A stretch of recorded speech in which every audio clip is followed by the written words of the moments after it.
This morning, I am pleased to introduce to you John McLain, who is the academic grants manager for the college. And he is the person to whom you submit your requests for research involving human subjects. And I have asked him to come since he is the grants manager. He can tell you what the college is looking for. And I've had a number of years' experience now being on an international review board that's geared towards that sole purpose throughout the world is in protecting human subjects. And as I said, this is an international board. And so I see requests, protocols, consent forms from all over the world. Any continent on earth, we get them. So I have a little bit of experience, a little knowledge, but John has the wealth of experience about the college's requirements. I introduce to you John McLain.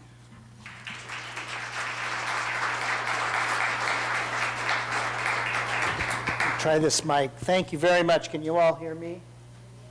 I'm a little humbled by Dr. Young's introduction because she really does have vast experience, and you're really lucky to have her at this campus. And also Dr. Ming-Sha Lee, who's not here this year, but who will, I'm sure, be back. They serve together on the same institutional review board. Today, I wanted to just take some time, and I hope Dr. Young will join me in just giving you an overview of the human subjects process, why it's important, why we do it, and how to turn on this screen, which this gentleman just told me. I'm sorry. I remembered the microphone. There we go. So we want to just give a little bit of an historical overview and then go through some of the core principles that we operate under when we think about studying human beings. And I'd like to have some time for questions. I know we have until maybe 11 o'clock, so I'm going to move through some of these slides quickly or skip over some things. And then we'll have some time for questions as well. And Dr. Young, I hope you will join me.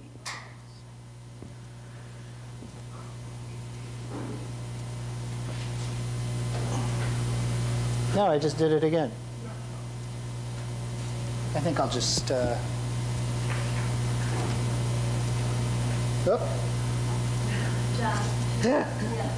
Sorry here. That's where am I pressing? I'd just like to say briefly while that's going on, we have a handout that we are posting a website for you to go to that gives you some historical information about why and how the federal government and other countries around the world began to enact laws around human subject protection. Each of your seminars will have one copy, primarily because of the paper costs, but all of you will receive a link to the information. So the history of studying human beings has a long and, let's say, checkered, sordid past. Obviously, to advance human knowledge, we need to study and understand human beings. Behaviorally, medicinally, biologically, those things are an important storehouse of knowledge for us. We're not here to scare you about wanting to undertake research that involves human beings. But we are here to let you know that there are ways and protocols that you need to follow to ensure that you conduct that study in an ethical and safe manner for your subjects. I'm going to just highlight some of the sort of bigger historical studies and practices from the past. But Dr. Young has just mentioned a really thorough document. I encourage you all to read this. It goes back well over 2 centuries. And of course, we know that that's only probably what's recorded.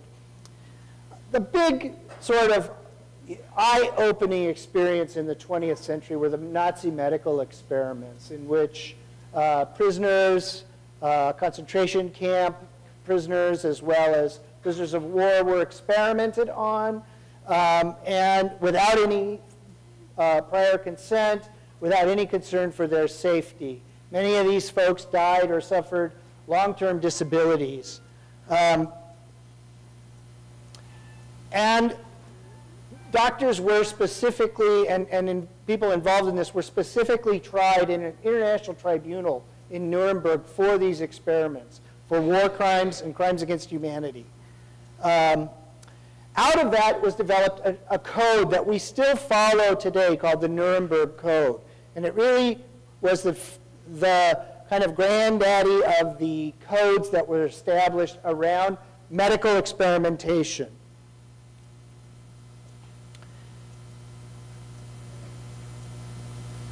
It didn't fix everything, however. In another famous experiment, thalidomide, many tens of thousands of pregnant women were given a drug as a tranquilizer to help them sleep and avoid morning sickness, control nausea, excuse me.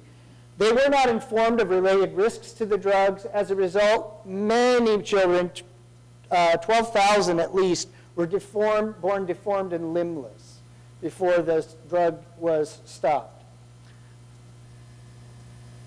And I think we all know of the really horrific study that the United States government perpetrated on black male sharecroppers in the South in the middle of the 20th century. For 40 years, they studied men who were infected with syphilis, did not let them know that they had the disease, did not treat them once a viable treatment became available, penicillin, and simply let these men continue their lives, continue to go home and infect their wives.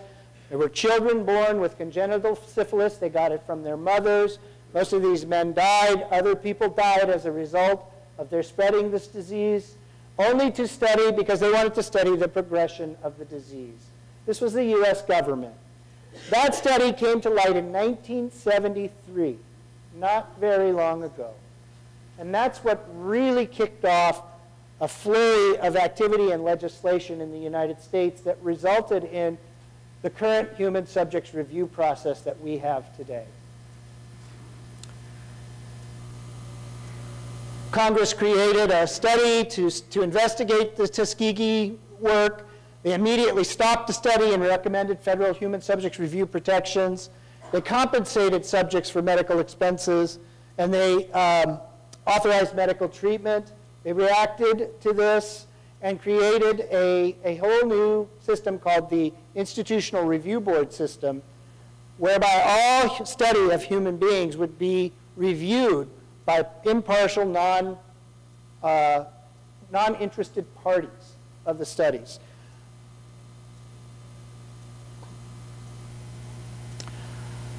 I want to just also take a moment to remind you all, or to let you all know, that we aren't simply talking about medical experiments when we talk about unethical study of human beings. There have been a number of social science studies that did considerable harm to the individuals who were involved in those. And it's important, especially at Evergreen, for us to remember that, because we, frankly, don't do much in the way of clinical studies, biological studies, medicinal studies. We do an awful lot where we request information from people that is personal and private, and we need to take great, great care in how we collect that information and what we do with it, and how we work with the people whose information we collect so that we can protect them from any harm. I'm not going to spend a ton of time on these, but the Wichita jury study was one where a group of jurors who thought that they were in the sanctity and confidential setting of a jury room deliberating were recorded without their knowledge. And they were then, their recordings were studied, and they were then analyzed and reported about. And many jurors felt that this violated their understanding of the process. There were a number of people who felt that this violated the very due process that the jury system is set up to establish for those accused of crimes. The tea room trade study is a really famous study, and some of you may have heard of it. I don't know if you knew what it was called, but tea room trade was a euphemism for clandestine male homosexual activity. In the 1960s, a gentleman named Stanley Milgram went off to study this phenomenon. He wanted to understand what was going on in this particular sort of underground practice. It was an interesting effort. His work actually resulted in changing a lot of perceptions about the practice of homosexuality, but the way he went about his study was highly controversial, and to this day stands as a model of how not to do social science research. What he did was he would go to public bathhouses and restrooms where men would have sex with each other, and he would agree to serve as a lookout for them to keep the police from interrupting them or catching them. But what he didn't tell anybody was that he was actually studying these people. And he, without their knowing, recorded their license plates. Then he misrepresented himself to the DMV and called the DMV and got contact information and license and home addresses for these people that he had observed. And 6 months to a year later, showed up at their door in a different guise, disguised himself, and purported to be doing a public health survey.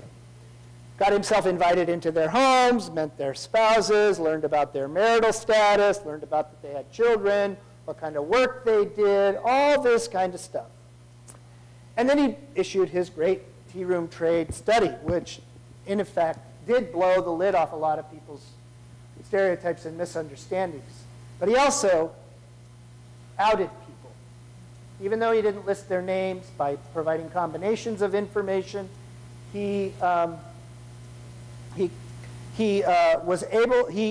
didn't realize it, but people were able to be identified by the information that he provided. And lives were ruined, because this is, especially in the 1960s, this was not something people wanted to have known. So very, very problematic procedures and processes involving secrecy, not telling people, willful deceit of people involved who are being studied, no consent, no real misrepresenting of why he was collecting information for people and what he was going to do with it. I'm sure we can lengthen that list if you want. I'm sorry, I said that was Stanley Milgram, and I'm mistaken that. That's wrong. The Milgram study is another study. I can't remember the gentleman's name who did the tea room trade study. It's Humphreys. Humphreys, thank you. Thank you. I'm not going to talk about the Milgram study. We can talk about that later. I have a lot of ground I want to cover about how to do proper human subjects research, so we can only spend so much time going over the horror show of history. But there's quite a bit of human subjects review law out there. I won't visit that. I can make this PowerPoint available to you all if you want. It is online. Thank you. What I want to let you know is what the process looks like. What the federal government did is decided that every organization that's involved in human subjects research needs to have some kind of independent review board who will look at that research and monitor it to make sure that it is ethical and remains so. We call those institutional review boards, and they review and approve research plans. So we try to have a good diversity of the types of folks who are on that board, and we look at research that you do. And so before you undertake things like surveys or interviews or studies where you might want to interact with somebody to determine an efficacy, for instance, for a therapeutic model of some kind. We would want to see what your research plan is. And we would want to know what precautions you're taking with the information you're gathering and with the interactions you're having with subjects.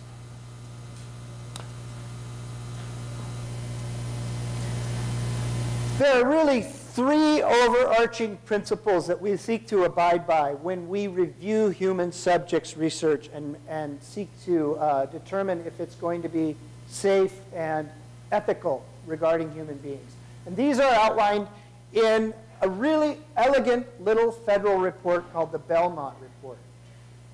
If you don't believe me, it may be one of the shortest reports ever written, but it's 8 pages long.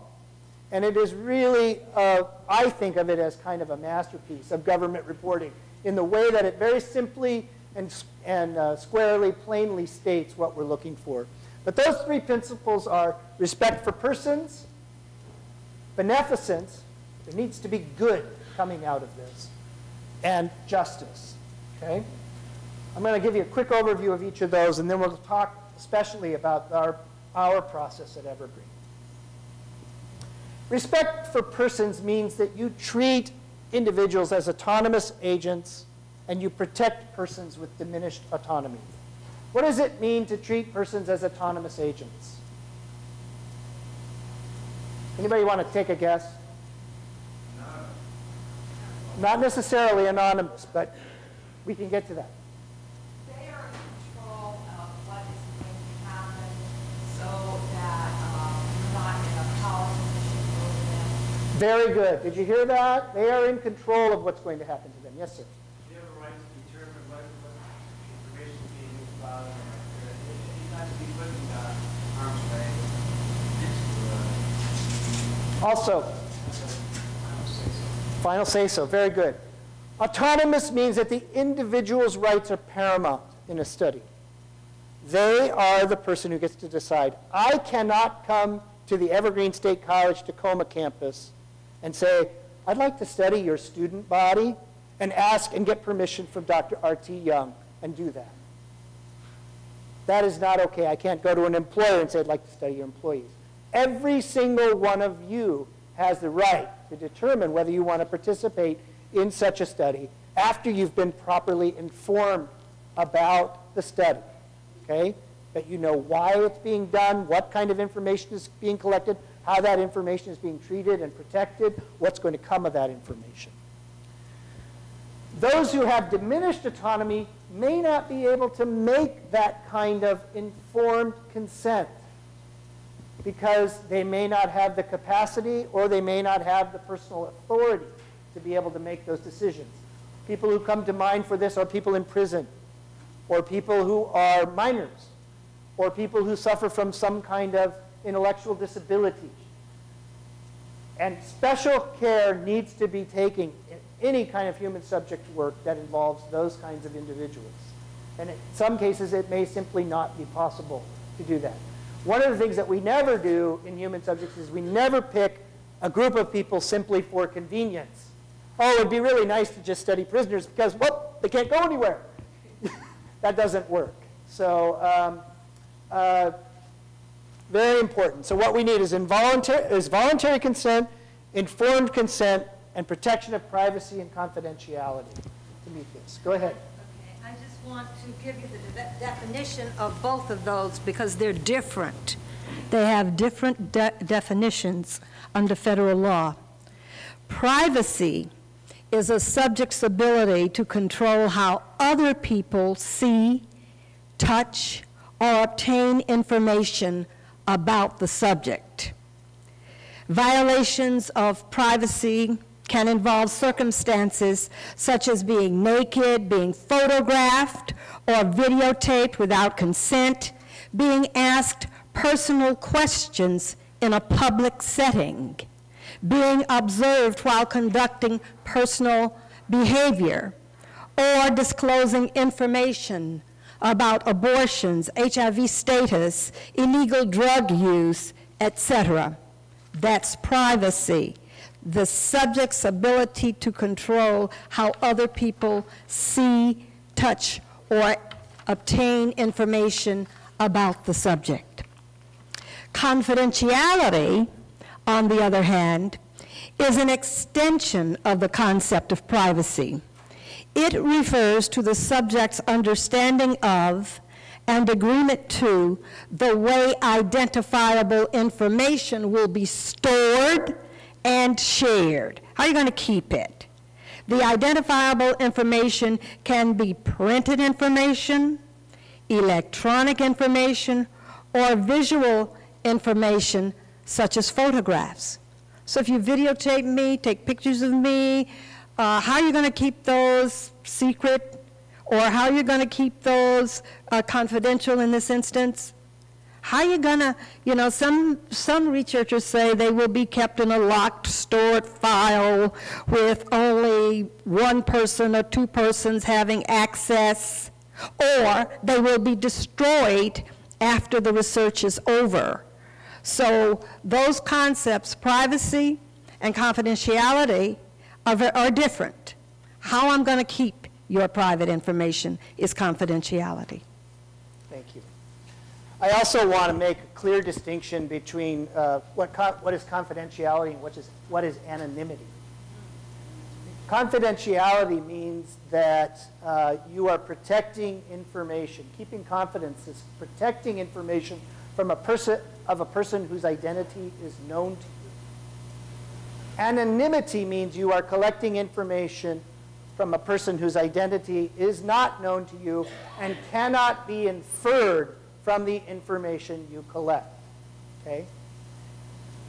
Sometimes it's not enough to simply say, well, I'm not going to collect any names. That is not enough to ensure anonymity. Because sometimes you may, in fact, be collecting other information that in combination could be used to reasonably identify a person. Let me give you an example from the Olympia campus. I had a student who wanted to do a survey of LGBTQ, and there were a number of letters after that, and I'm sorry, I can't remember them. But they were asking for students to specifically identify how they identify in terms of gender and sexual orientation. And then they asked them to state what programs they had enrolled in at the college and when. And I could imagine easy situations where a person might identify as a transgender person in transition from female to male, being the only such person enrolled in an academic program in spring quarter 2008. So it was not enough to maintain anonymity at that point. More care needed to be taken around the kind of information that was being collected and how. So I just want to give you some precision in your terminology around those kinds of issues. Beneficence is the concept that we maximize potential benefits and minimize potential risks. The Belmont report refers to this as the do unto others as you would have them do unto you, sort of the golden rule of research. In other words, it better damn well be worth it if you're going to put people through the trouble. Okay? And you need to do everything you can to minimize that trouble for them. If you don't have a genuine good beneficial outcome in mind, you really ought not to be doing the research. Okay? So any risks are justified by potential benefits. The study design minimizes those risks, as Dr. Young was talking about, in ways that the information is protected, is stored, is secured, and conflicts of interest are managed adequately. That is, probably conflict of interest isn't an issue that we deal with a great deal at the student level, but that's around the issue of what's the value of the research, and often in a monetary way that might skew how information is then used or abused. Finally, justice, the third Belmont principle. And that is that the risks and the potential benefits are equally distributed among those who may benefit from the research. For IRB approval, we're not targeting specific populations for convenience. We're not excluding people likely to benefit from the research. An example of this is often comes up in healthcare. Heart disease has been a killer of many, many populations for a long time. But for years and years and years, the bulk of studies done about heart disease were done on white males. And yet, women were dying of it, African Americans were dying of it at extraordinary levels. And so you need to have studies that will benefit the groups, that will include the groups that could benefit from the findings.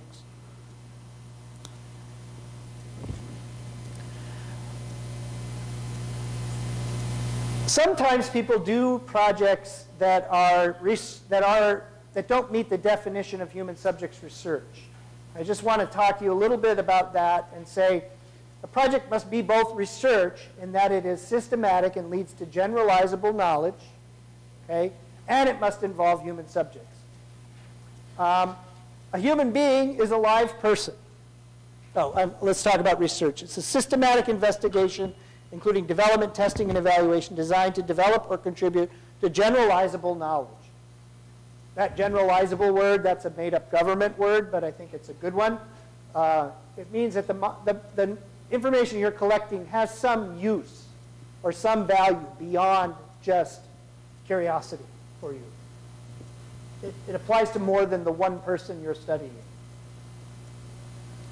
Human subjects means a living individual about whom an investigator is conducting research and obtains data through intervention or interaction with the individual or identifiable private information.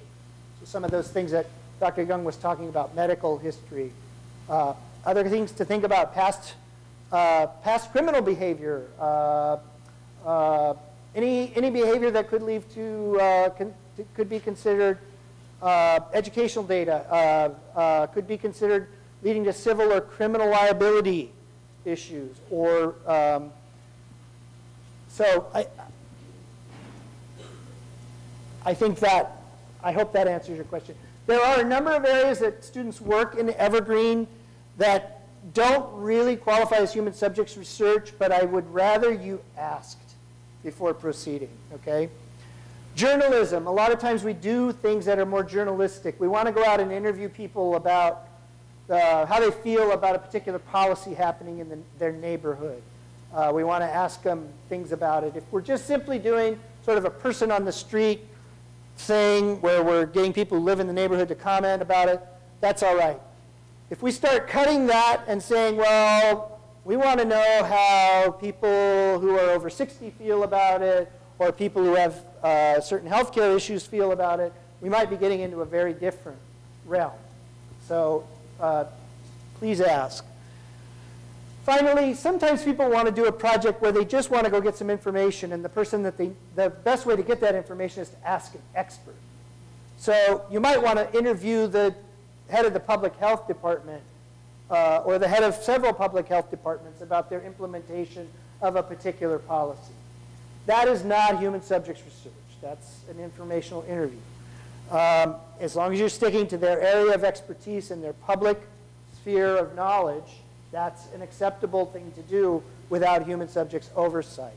If you begin to study their leadership style or the way that their employees feel about them or those kinds of things, then we get into human subjects research. So I hope those distinctions are helpful to you.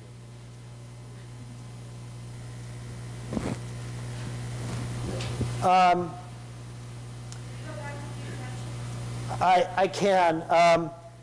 There are a long list of exemptions to human subjects research that do not require HSR oversight. At Evergreen, I want you to be clear, though, that the people who decide whether a project is exempt or not is the Human Subjects Office. We don't have a lower down process that something can be considered exempt. So you still need to apply for exemption process. So this isn't the same as doesn't meet the definition of human subjects research. This is actual human subjects research that is exempt from oversight. Things like studying standardized test scores in an educational environment are on that list. Completely anonymous surveys, So sometimes we see surveys that come across on SurveyMonkey. I got one right now that wants to know the coffee and tea drinking preferences of people. That's not human subjects. That's not going to be something that's going to be something an exemplar is.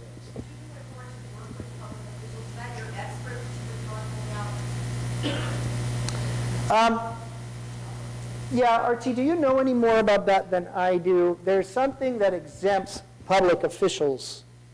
I don't know, because I did nothing Yeah, and I've gotten very little as well. If you want to talk to me afterwards, we can ferret out what your interests are. And yeah. I assume that would be in the regulations now. Yeah. Most projects at Evergreen are what we call expedited.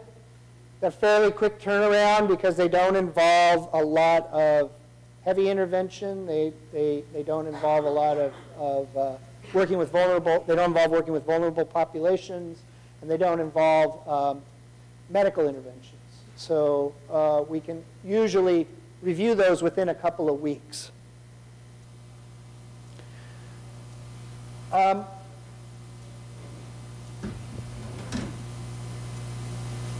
Our complete human subjects review application includes answers to 6 questions, an informational cover letter or script, which is what you provide to the people you're studying, a consent document or script if appropriate. Sometimes I'll talk a little bit about whether to use actual written consent or something else in a minute, and consistent content throughout.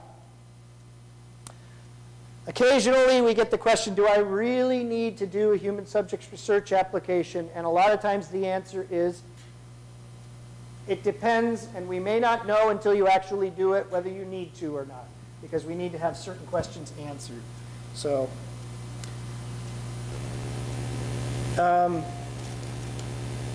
this is the cover sheet of our human subjects application. You can find this online. It includes this cover sheet. This is under revision right now, so keep checking back.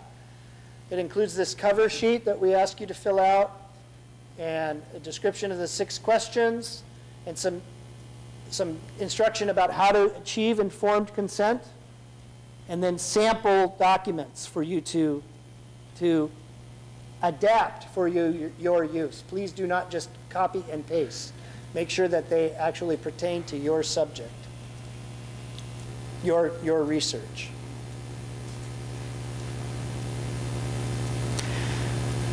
We ask these 6 questions. There we go. And so it's not an overly complicated process.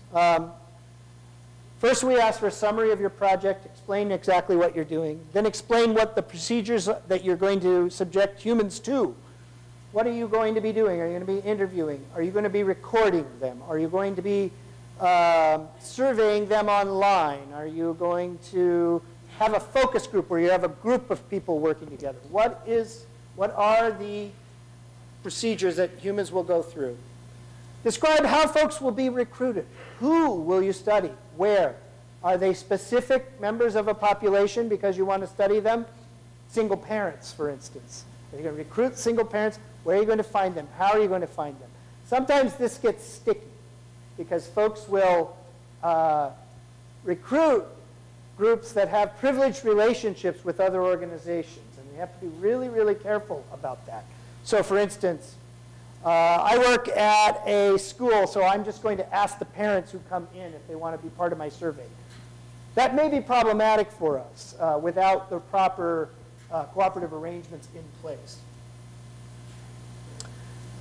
Describe the possible risks to subjects. I'll talk a bit about that in a second. Describe the benefits to be gained by the study, and describe how the information to be gained by this study will be used and who potentially will see it.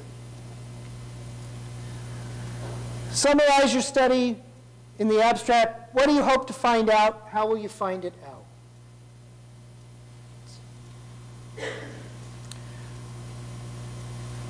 In the procedures, we need you to be detailed here. And we need you to think about the time and impact on your subjects, okay? I'm going to interview people. that could be everything from a 2-question, 5-minute discussion on the street to a 12-hour multi-session process. We need to know what you're talking about here.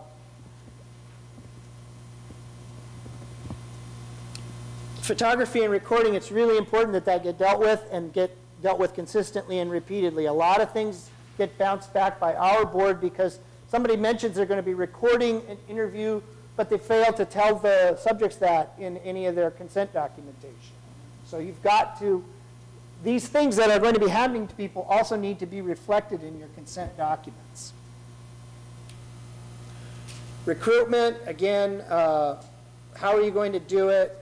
Does your recruitment require support from a cooperative organization? Do you have written approval? I do want to caution everybody here on one thing, and that is work with minors. We get a lot of requests to go into schools and work with minors.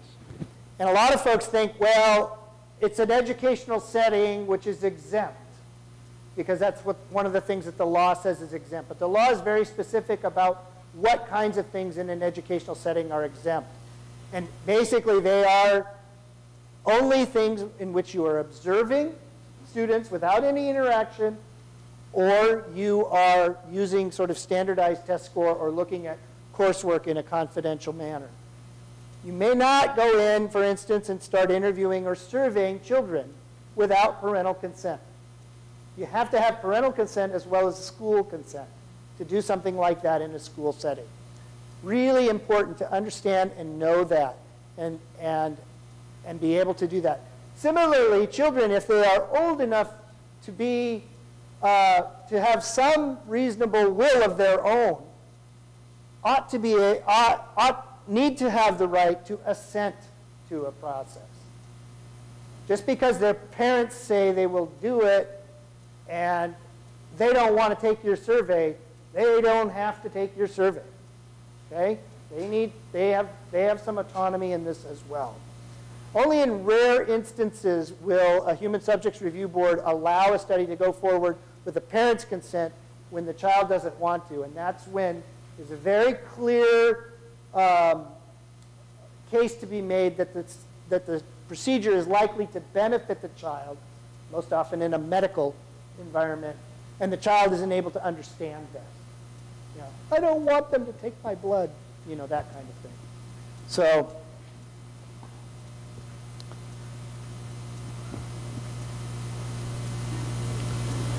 this is one where people give this the least amount of thought in the proposals that I see, and it's the one where really you need to spend the most time.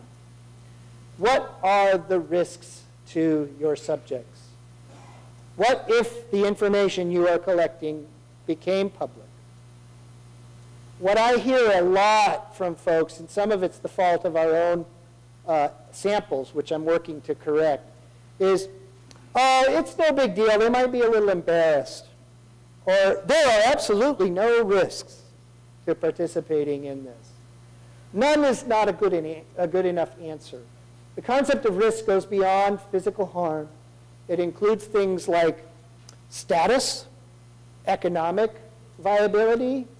You know, a lot of times we see subjects or studies of people in employment situations and hear that people are going to present the findings to their employer. Well, wow, I get bells going off in my head when I hear that. Because even, we don't know that even the most benign things that appear to us to not be problematic, we don't know the history of that relationship. We don't know, we don't have any way of knowing whether there are issues that are going on there that might be alluded to that we don't, you know, that we don't have the ear for. And so we have to be extremely careful about those kinds of situations. And then you need to outline your plans for mitigating risks through the protection of private information. Some cases, people do a lot of surveys, and they have open-ended questions. And they say, well, I'm not going to name the person. But then they do a quote, and they lift a quote out, and there's identifying information in that quote. There's experiences that only that single person could have. And nobody you know may be able to identify them, but somebody might be able to. Okay?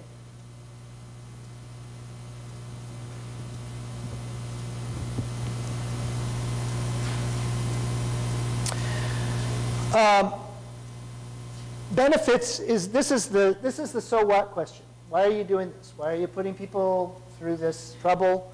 What may be learned that makes this worthwhile? And benefits, that could be individual, it could be institutional or societal. And you need to provide a good reason for putting your subjects through the procedures you propose. What we do is a little bit of a calculus. A lot of times, most of the stuff, there are things that we do where we're collecting information that really is pretty benign, not a big deal. Bicycle riding habits, but we might want to collect gender data, age data, that kind of thing. Probably not a big deal. So we weigh that against the benefit. Sometimes people want to collect very, very personal information, and the more the risk goes up for people, boy, the more that we really better see some good coming out of this, okay? So it's a little bit of a balancing act. I just want to say, Please. we get most of the work, most of the protocols that we get, the individual may receive some benefit, but it's not guaranteed. Right. Or the individual is not receiving any benefit, but there's a societal benefit where people in the future could benefit from the study. That's good enough. Yeah. Depending on the risk. When you balance the risks against the benefits, that's when it really begins to make a difference. And this is not necessarily true in most of our behavioral studies. We're really very circumspect about behavioral studies. That is non-medical studies. But if they are medical studies, for instance, we tend to take a little bit more interest when the individual is not guaranteed any benefit at all, because it will help people in the future. But the key thing to remember is that the subject is informed, and it's voluntary consent. And the subject can say, no, this risk is too great, why should I do this? And that's when we begin to look at, well, how much money is the subject going to get? We do, because some of these studies people get a lot of money, but others, they won't give them any money. So it's a judgment call, really. But sometimes it's so glaringly apparent that you know that what you're doing is right, and so we don't do those things. I see I'm almost out of time. I'm going to just quickly, the sixth thing we ask you to do is to disclose how information will be disseminated and to whom. Sometimes it's just with your faculty or within a class. Sometimes it's in publications or on the web. Sometimes it's with other individuals or organizations. People want to say that they want to do a study of attitudes around public health, and they may want to make that available to the public health department. And in this, we also want to know, what are your plans? How will you maintain promised confidentiality or ensure anonymity for the folks' information that you're collecting? So that case earlier where I talked about the quote, well, a lot of times what people will do is instead of lifting a quote directly, they will paraphrase something in a different language so that people can't, and they will remove, they will excise anything that might be potentially identifying. They'll work with their faculty on that. Finally, informed consent. I just want to say what the informed part of that is that the subject needs to know your purpose and your research procedures. They need to know the risks and discomforts for them. They need to know your plans to eliminate risks and discomforts. They need to know provisions for confidentiality. They need to know that their participation is truly voluntary. Okay? And they need contact information for the researcher and the human subjects review administrator at the college.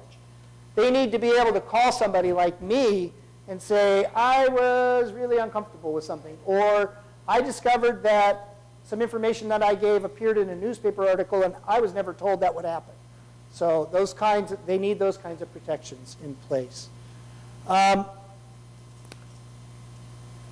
wanted to let you know that I'm going to be here throughout the day today. I know you have class going in, but I am available to talk. I'll be around over the lunch hour. I'd be happy to talk with any of you who have individual questions.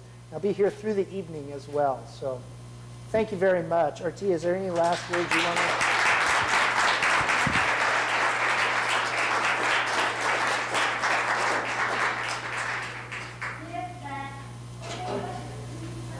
Yeah, sure. Go ahead. Yeah.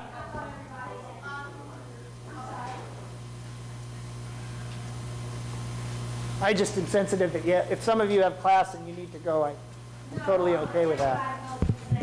All right.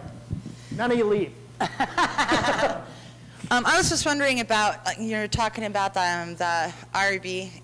I was wondering about, what about like within pharmaceutical companies and stuff? I know it said, I was looking it up, kind of multitasking a little bit there, and it's saying that for government-funded things that they have to go through this review board and to get this.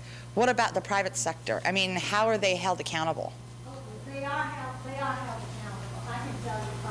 First of all, any pharmaceutical research, both the sponsor has to apply to the FDA with the protocol and all the information about the drug or combination drug, whatever it is, and how it's done in animal studies.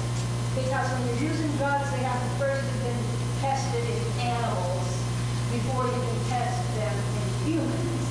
And let's say you got some baby studies or children's studies, they would have to have been done in animals and adults at some point, depending on the drug. But more often than not, most of the drugs, they can try them on adults before they get to children. And then they do a kind of a thing down to each grade, each research study for, say, children 12 through 17, students, children 7 through 9, you know, they will do it like that. But they have to apply to the FDA each time. Oh, okay. Okay? And the sponsor then contracts with a researcher, or the sponsor does research, and that research institution has an IRB, and it has to go through that institution's review board, and the government, the federal government, requires an independent IRB, not just an institutional IRB. So it's probably gone through 3 rounds if it's a new drug. In behavioral studies, we get a lot of behavioral studies, and we say, why are they here? Well, why they're there is that a lot of refereed professional journals will more likely put your article to the top if you've gone to an IRB, because they know that the protocol has been reviewed, they know that the consent forms have been reviewed, and and they're generally better articles, or, you know. And the other thing is that you're less likely to have problems with a less than honest researcher, because you have experts in each field on these independent review boards, and they will say this can't be true, or they'll be able to see through it. So it protects the journal, it protects the public, because the aim ultimately is to protect the public. So that's the way that works. They don't get away with it. And what happens in these research studies on drugs is there are some things that they don't know about, and they tell the subjects in these consent forms, look, we've done this much, we know these are the side effects. There may be side effects that are unknown at this time. If we find out new information about how this drug is working in human subjects, we will tell you immediately about any significant new findings. These are all parts of what is required, of what the federal government requires you to do. And it's not just because the IRB is coming up with all this, and oh, we want this, we want that. No, they're complying with what the federal government demands. All right, thank you. I have a couple of questions. My first question is, if there is footage on YouTube, which is now in the public domain, it's available to everybody, and we want to use footage from YouTube regarding maybe the Occupy movement in Tacoma, for instance. Since that's already available, would it be inappropriate or not necessary to get consent forms for that? Well, for one thing, I think it would be very difficult to achieve consent for people Right. who are on YouTube. There is a general sort of rule that if you are observing people in a public place, then that is considered exempt. I would Okay. extend that to things that are posted on YouTube. But I would also be careful, just from an ethical standpoint, it may not be a human subjects issue, but not everything on YouTube has a right to be on YouTube just because it is on YouTube. Right. Okay. So I would want to just encourage you to think about that. And I imagine there's faculty here who deal with these kinds of public domain issues all the time in film and media. So Okay, just to encourage you to think about those issues and talk it over.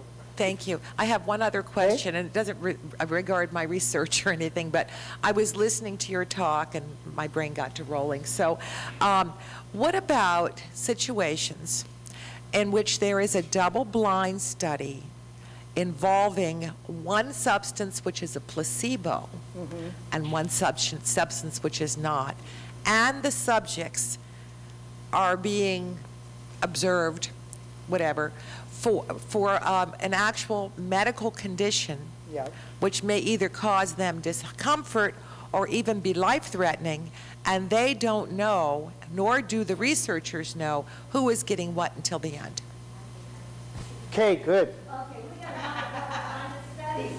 But you have to tell the subject. There's a placebo arm, there's another drug being used, and then there's a study drug. Or there's a study drug, and then there's the placebo arm. You have to tell the subject, that's the main thing. Informed consent. You can't hide anything. And you have to be able to say, well, it's going to be a 1-to-1. That is, if I have 20 subjects in the study, there's going to be 10 with placebo and 10 not.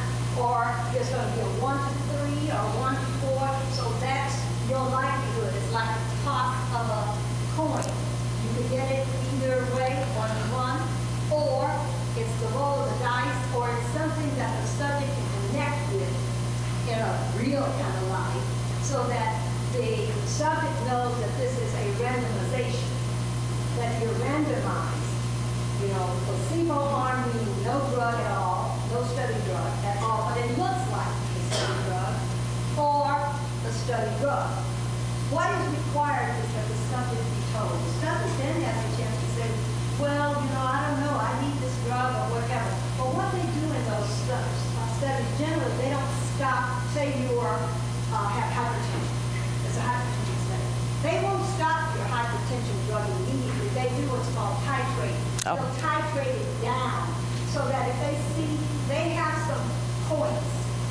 They have points. They establish, the study doctor will establish points at which if this happens, then you can continue. If that happens, then you're out of the study. They'll take you out of the study because they don't want to do harm, but they want to see how the drug works. And so that's why there's a lot of blood draws when they're doing drug studies and all that. But no, you are told that if someone does that, I mean, they could be prosecuted. You can't do that. I mean, it's simply outside of the law altogether. So that rarely, if ever, happens. Plus, they have to say, list the side effects.